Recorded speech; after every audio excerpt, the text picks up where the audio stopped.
Pada materi sebelumnya kita telah belajar apa itu metode HTTP dan salah satu tekniknya itu adalah get atau mengambil. Nah, dalam materi ini kita itu akan belajar untuk menghasilkan sebuah respon, kemudian kita akan menggabungkan query string dengan URL utama, kemudian kita juga akan menseleksi hasil daripada komunikasi kita dengan web atau server yang telah kita request. Sekarang kita masuk ke komputer kita dulu, kemudian teman-teman silahkan buatkan sebuah folder yang akan kita gunakan untuk pembelajaran modul request kali ini. Untuk nama dan tempat foldernya, teman-teman bisa bebas menentukan namanya apa dan tempatnya di mana. Kalau saya akan menggunakan lokasi desktop saja biar lebih gampang diakses. Untuk namanya saya akan memberi nama materi request. Setelah jadi, teman-teman langsung saja klik kanan, kemudian pilih text editor yang biasa teman-teman gunakan. Kalau di sini saya akan menggunakan Visual Studio Code karena lebih mudah dan lebih memiliki banyak fitur.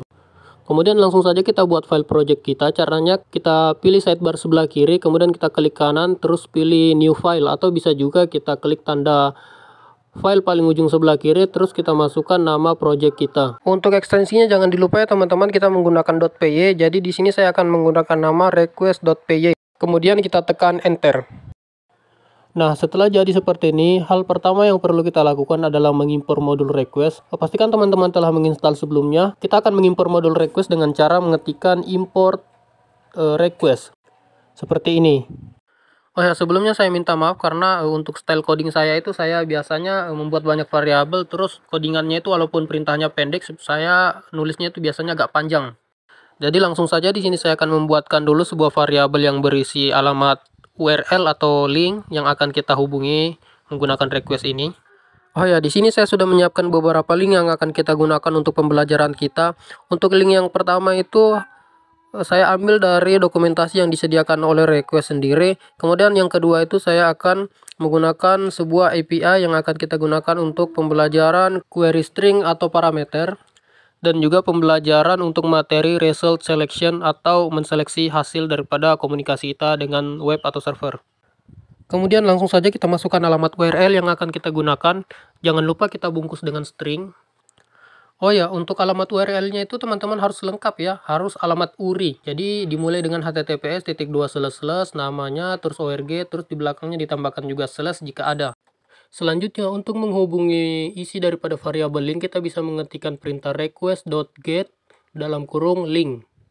Nah, link ini itu berisi alamat URL yang telah kita isikan di baris 7.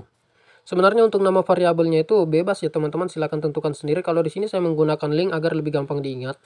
Kemudian langsung saja kita jalankan dengan cara mengklik tanda play di sudut kanan atas dan ternyata error.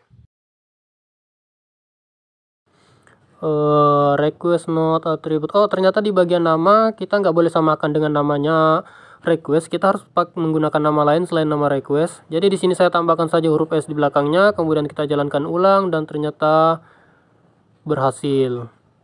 Bisa teman-teman lihat pada bagian terminal dan ternyata itu belum ada output apa-apa. Dan pertama-tama kita akan mencoba mengeluarkan output respon terlebih dahulu. Di sini saya akan memasukkan request.get link ini ke dalam sebuah variabel agar lebih mudah untuk di print. Caranya cukup kita tambahkan nama variabel pada bagian depan dan kita tambahkan sama dengan, kemudian pada bagian bawah kita ketik perintah print buka kurung kemudian nama variabel dari request.get link. Di sini namanya saya beri nama respon, berarti yang kita masukkan ke dalam print adalah variabel respon. Nah, untuk menampilkan status respon itu teman-teman bisa menambahkan .status code di bagian belakang. Nah, bagaimana caranya agar perintah-perintah yang lain ini bisa otomatis muncul seperti ini? Teman-teman bisa menginstal dulu ekstensi. Caranya klik tanda kubus di sebelah kiri, kemudian teman-teman cari yang namanya predator. Nah, fungsinya ini itu untuk memberikan warna-warna pada kode kita agar ada pembedanya antara string, variabel, integer, dan lain-lain.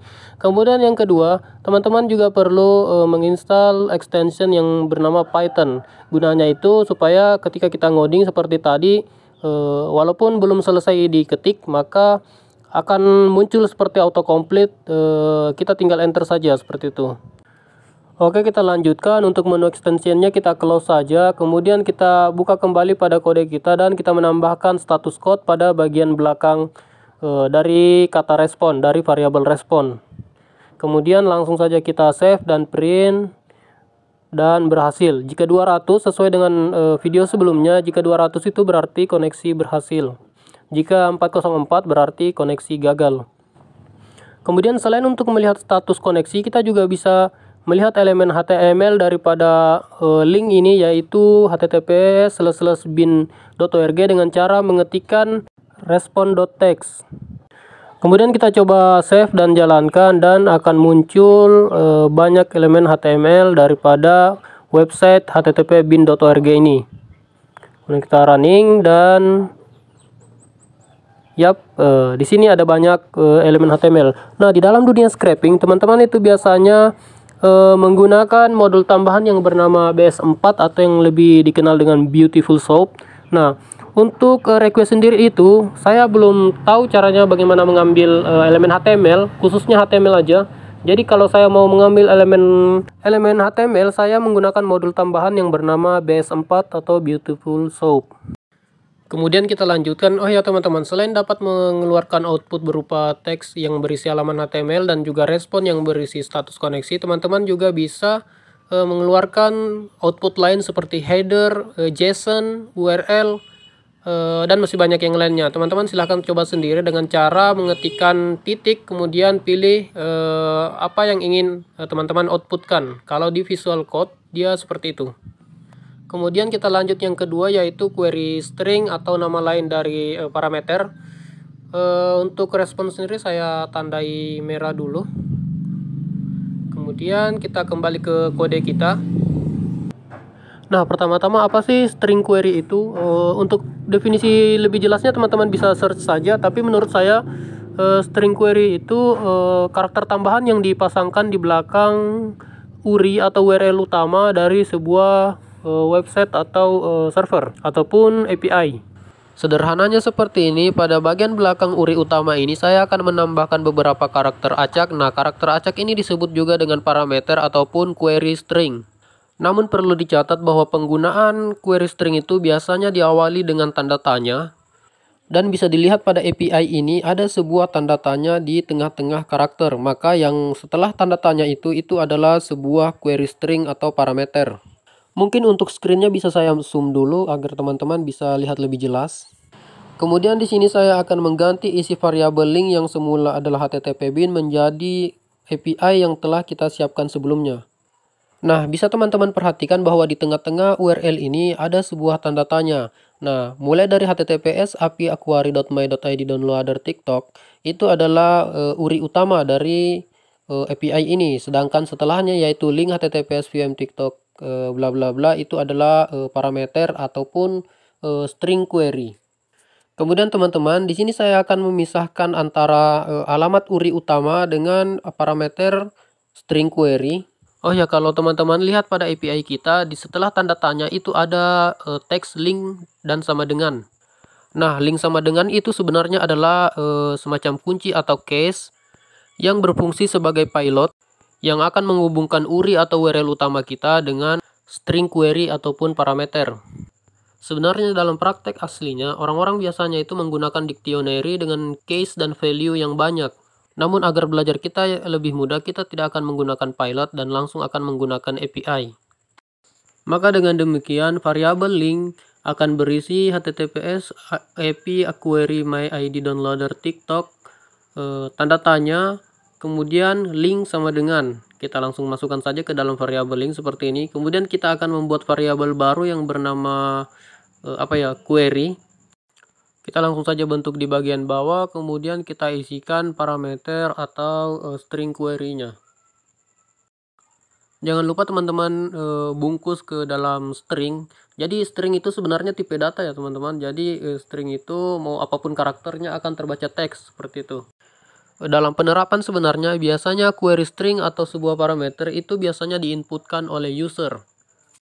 Namun untuk mempercepat saja, di sini saya akan memasukkan query stringnya itu ke dalam sebuah variabel yang kemudian akan disatukan. Mula-mula saya akan mencari sebuah link TikTok dulu, kemudian kita salin alamat URL-nya untuk disatukan ke dalam URI atau URL dari API utama kita.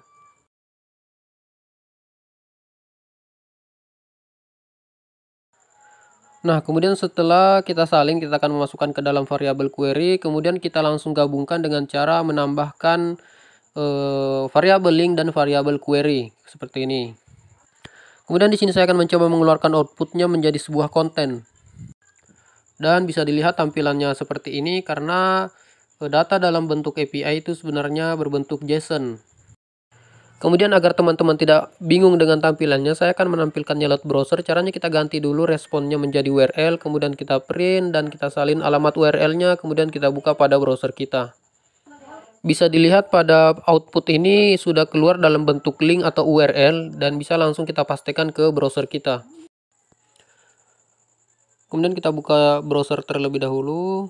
Nah, setelah dipastikan data yang keluar itu biasanya berbentuk JSON seperti ini. Nah, dengan begitu teman-teman sudah berhasil membuat sebuah query string atau string query ataupun parameter. Sebenarnya untuk materi ini masih kurang lengkap, teman-teman bisa mencari sendiri tentang pilot di parameter yang menggunakan dictionary. Namun menurut saya sangat jarang menggunakan metode pilot itu karena saya tidak pernah menggunakan banyak query string sekaligus. Di sini untuk query stringnya saya akan merahkan dan saya anggap teman-teman sudah mengerti. Kalau teman-teman belum mengerti silahkan diulang lagi videonya. Kemudian kita lanjut dan akan masuk ke materi selection result atau menseleksi hasil daripada output kita. Jadi untuk materi selection ini sebenarnya tuh sangat mudah ya teman-teman. Jadi ketika kita mengambil respon dalam berbentuk konten atau JSON, kita tentunya tidak akan mengambil semua data, melainkan kita hanya akan mengambil beberapa data dari sekian banyak data yang diberikan oleh web atau server tersebut. Dalam hal ini kita menggunakan API ya. Nah, bisa dilihat dalam file JSON ini ada banyak data yang bisa kita ambil. Metode kali ini kita akan mengambil satu data saja dari beberapa data yang dihasilkan. Kemudian kita kembali dulu ke Visual Code kita dan kita ubah printnya itu menjadi sebuah respon ataupun JSON. Kemudian saya jelaskan sedikit bahwa output yang dikeluarkan oleh request ini itu berbentuk dictionary, artinya ada key dan ada value. Jadi masing-masing key itu memiliki value. Nah, yang jadi acuannya yang ingin kita ambil itu key-nya. Jadi semua isi dari key tersebut bisa kita ambil. Kemudian kita buka kembali browser kita agar tampilannya lebih menarik dan kita perhatikan datanya ini seperti apa. Bisa diperhatikan di sini bahwa dia terbungkus ke dalam sebuah dictionary dan datanya itu berada di dalam sebuah key yang bernama respon. Kemudian langsung saja kita kembali ke Visual Studio Code kita dan kita coba memprint ulang isi konten daripada API yang kita lihat di browser tadi. Di sini saya akan mencoba mengambil salah satu saja dari banyak data ini. Mungkin saya akan mengambil data yang bernama media. Jadi kita perhatikan lokasinya dulu. Media itu berada dalam sebuah dictionary besar, kemudian berada di dalam sebuah respon. Jadi urutannya seperti ini. Sebuah file data dictionary, kemudian di dalamnya ada dua case yang bernama creator dan respon. Kemudian file respon ini di dalamnya itu ada lagi case dan value. Jadi kita mengambil case di dalam case, maksudnya kunci di dalam kunci respon yang bernama media. Kemudian kita kembali dulu ke dalam Visual Code kita. Pertama-tama saya akan membuat sebuah variabel yang akan menampung isi dari JSON API tersebut. Untuk variabelnya saya beri nama media. Kemudian cara ambilnya bagaimana? Nah, kalau biasa teman-teman kita melakukan print output kepada isinya, kali ini kita tidak akan memprintnya, melainkan hanya menampungnya ke dalam sebuah variabel. Di sini pastikan teman-teman mengisi nama variabel dari get. Di sini bisa dilihat bahwa nama variabel get saya itu bernama respon. Dan kenapa kita perlu memanggil variabelnya lagi? Karena variabel respon ini itu yang membuka jalur utama ke dalam API kita. Kemudian langsung saja kita tambahkan .json seperti print sebelum-sebelumnya, namun kali ini kita menampungnya. Kemudian kita tambahkan dalam kurung. Dengan begini kita berhasil mengambil datanya dan menampungnya ke dalam sebuah variabel yang bernama media. Selanjutnya kita buat variabel baru yang akan berfungsi untuk menseleksi isi dari seluruh data yang telah kita dapatkan pada variabel media. Untuk nama variabelnya silakan teman-teman tentukan. Kalau di sini saya akan menggunakan variabel yang bernama hasil. Dan untuk cara mengambilnya itu teman-teman bisa memasukkan kembali variabel yang sudah menampung file JSON kita. Dalam codingan saya menggunakan variabel media untuk menampung hasil JSON. Maka di sini saya akan memanggil variabel media terlebih dahulu. Kemudian kita ambil ulang seluruh isinya dengan cara mengetikkan .get. Kemudian kita masukkan case yang pertama. Jadi untuk case yang pertama itu bernama respon. Oh ya, jangan lupa untuk dibungkus ke dalam sebuah string petik 2 seperti ini, petik 2 atau petik 1 bebas. Kemudian kita masukkan case yang pertama. Kemudian kita pastikan dulu apakah sudah benar. Kemudian karena di dalam case atau kunci respon itu ada banyak lagi data, maka kita perlu memilah kembali data mana saja yang ingin kita ambil. Nah, caranya gimana? Jadi kita buat dulu sebuah tipe data list. Di sini kita langsung gunakan kurung kurawal 2 seperti ini. Kemudian fungsi dari kurung kurawal ini nantinya itu akan mengisi data dari respon. Kemudian kita pisahkan menggunakan tanda koma. Kemudian saya buka dulu browsernya sebentar untuk melihat nama case-nya. Bisa dilihat di sini nama case atau kuncinya itu bernama media. Kemudian value-nya itu berisi sebuah URL atau link. Kemudian langsung saja cara ambilnya itu gimana? Sebenarnya di sini kita bisa membuat variabel baru kemudian menuliskan hasil.get media. Namun biar lebih simpel di sini langsung saja kita tambahkan di bagian belakangnya .get dalam kurung media. Kemudian untuk printnya kita ganti menjadi hasil.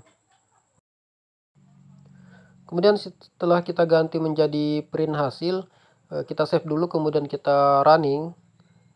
Dan di sini sudah berhasil menseleksi data JSON yang semula banyak seperti ini menjadi hanya tersisa media saja. Nah, dengan begini teman-teman sudah berhasil melakukan seleksi data. Kemudian selanjutnya apa? Nah, untuk hasil output dari media ini kan itu sebuah URL. Teman-teman bisa merequest ulang URL tersebut untuk mendapatkan hasil videonya. Karena saya perhatikan di sini untuk linknya itu berisi sebuah file download video. Cara requestnya gimana? Langsung saja teman-teman bisa request.get terus masukkan variabel hasil. Maka otomatis video yang ada di URL tersebut akan terdownload seperti itu. Nah, mungkin itu saja pembelajaran kita tentang menseleksi sebuah hasil dari requestan. Kalau teman-teman masih belum paham, silakan diulang videonya ataupun teman-teman juga bisa membaca dokumentasi resmi dari request library. Dan terima kasih.